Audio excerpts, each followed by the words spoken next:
Good evening. Welcome again to Reading the Bible Together. We're continuing our series in the Epistle of 1 John, and we're going to be talking about love again. Not surprising if you read through 1 John. Actually, in this particular chapter, although we're not going to read all the chapter, I think love is mentioned about 15 times.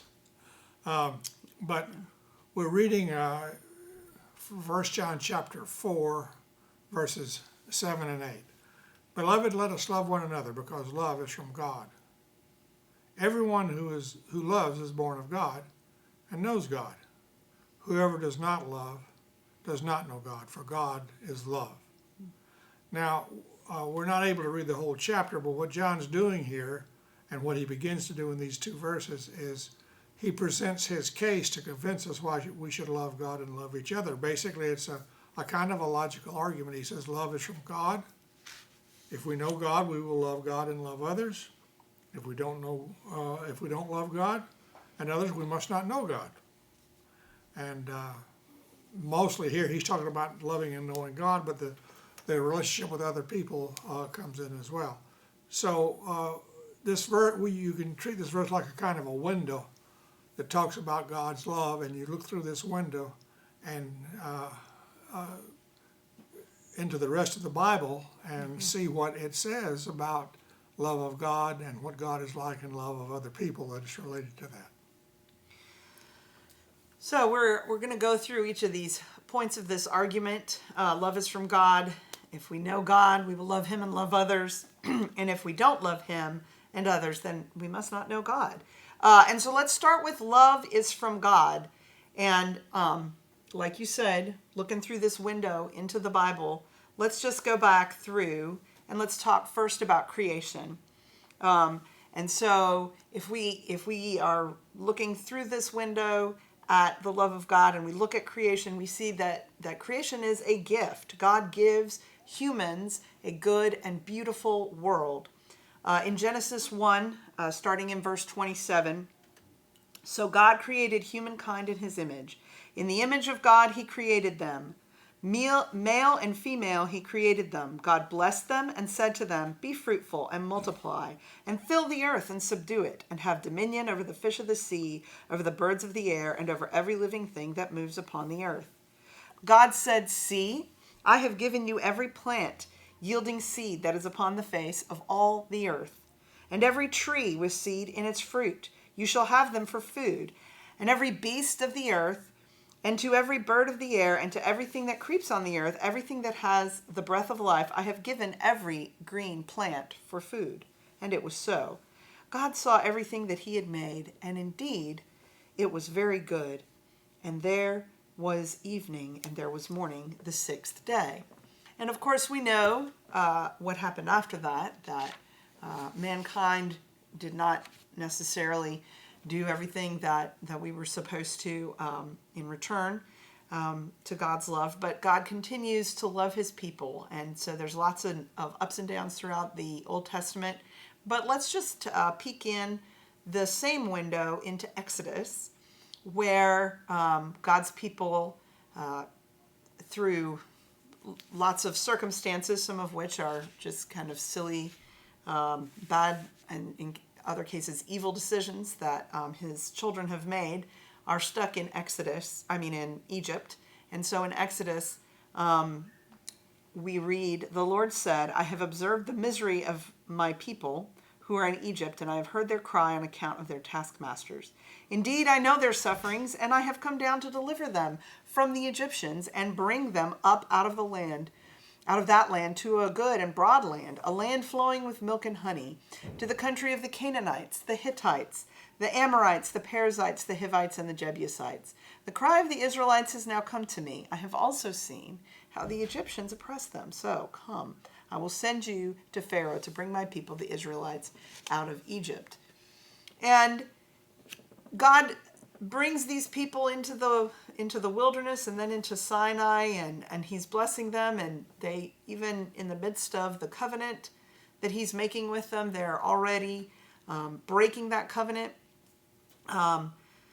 And But he still says to them, and we spent a lot of time on this a couple of months ago, you may remember, the Lord passed before him, this is Exodus 34:6, and proclaimed, the Lord, a God merciful and gracious, slow to anger, and abounding in steadfast love and faithfulness, keeping steadfast love for the 1,000th generation, forgiving iniquity and transgression and sin. And so it continues the story of the Israelites in the wilderness, and then eventually in their own land, and then eventually kicked out of the land that God had given them because they just refused to obey his commands. And so that's why we have a lot of what is in the prophets. And so God has to basically confront the Israelites for what they've done. He has their attention because they're exiled to Babylon. And he confronts the Israelites for what they've done. And one of those prophets is Isaiah.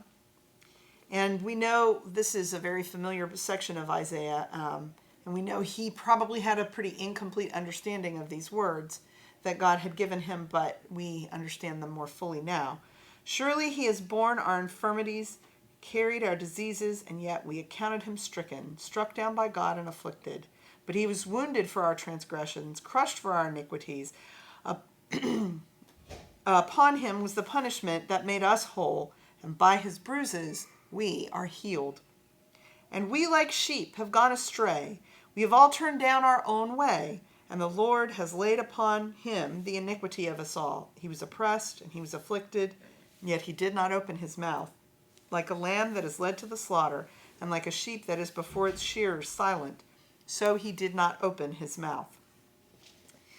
Therefore I will allot him a portion with the great, and he shall divide the spoil with the strong, because he poured out himself unto death, and was numbered with the transgressors. Yet he bore the sin of many, and made intercession for the transgressors. And the next point is, if we know God, we will love him and we will love others. And this repeats our verse with some additional material in 1 John. Beloved, let us love one another, for love is of God, and he who loves is born of God and knows God. He who does not love does not know God, for God is love. In this, the love of God was made manifest among us, that God sent his only Son into the world so that we might live through him. And this is love, not that we loved God, but that he loved us and sent his Son to be the expiation for our sins. Beloved, if God so loved us, we also ought to love one another. Mm-hmm. No man has ever seen God. If we love one another, God abides in us, and his love is perfected in us. By this we know that we abide in him and he in us, because he has given us of his own Spirit. And we have seen and testified that God the Father has sent his Son as the Savior of the world. Whoever confesses that Jesus is the Son of God and abides in him, and he in God. So we know and believe the love God has for us. God is love, and he who abides in love abides in God, and God abides in him. And this is love perfected with us, that we may have confidence in the day of judgment, because as he is, so we are in this world. There is no fear in love, but perfect love casts out fear. For fear has to do with punishment, and he who fears is not perfected in love. We love because he first loved us. If anyone says, I love God and hates his brother, he is a liar. For he who does not love his brother whom he has seen cannot love God whom he has not seen. And this is the commandment we have from him, that he who loves God should love his brother also. Jesus' original declaration of love for his disciples and his command that they should love one another is found in John 15. And of course, we found out that the Gospel of John and this Epistle of John has some really interesting connections. Jesus says, my Father is glorified in this, that you bear much fruit and become my disciples. As the Father has loved me, so I have loved you. Abide in my love. If you keep my commandments, you will abide in my love, just as I have kept my Father's commandments and abided in his love. I have said these things to you so that my joy may be in you and that your joy may be complete. This is my commandment, that you love one another as I have loved you. No one has greater love than this, that to lay down one's life for one's friends. You are my friends if you do what I command you. So, and this is not actually a new idea. It comes out of the Old Testament as well. We like to think of the Old Testament, or we tend to think of the Old Testament as mainly centering on judgment, and the New Testament being about love, but there we see that the Old Testament is not all about judgment. Right, and so this is, we're going to look at some stuff in Isaiah where he's declaring God's judgment over the treatment of others. And so this is from the beginning of Isaiah. We read from Isaiah 53 earlier. This is just from Isaiah 1, starting in verse 14. And Isaiah is chastising the people of Israel for, well, you'll see right here. Let's read it. Your new moons and your appointed festivals my soul hates. They have become a burden to me. I am weary of bearing them. When you stretch out your hands, I will hide my eyes from you. Even though you make many prayers, I will not listen. Your hands are full of blood. Wash yourselves. Make yourselves clean. Remove the evil from your doings from before my eyes. Cease to do evil and learn to do good. Seek justice, rescue the oppressed, defend the orphan, and plead for the widow. So he's not going to accept their sacrifices, which is their declaration of love for him, unless they also love their neighbors, such as widows and orphans. And this is sort of hard to hear because there's a lot of us that kind of feel like we're pretty okay with God and Jesus and love, and we want to learn how to love God better, but we're not so hot on other people. We've sort of, there are people in our lives that we've sort of written off. And so this is a hard message for us to hear, that God is not going to sit there and say, okay, that's all fine. He wants us to care for others, not just, we can't worship him, but say that others are just out. So do you want to give us some closing thoughts about that? Yeah, if you read a few verses later in John 1, 1 John 1, chapter 4, verse 12, we read, no man has ever seen God.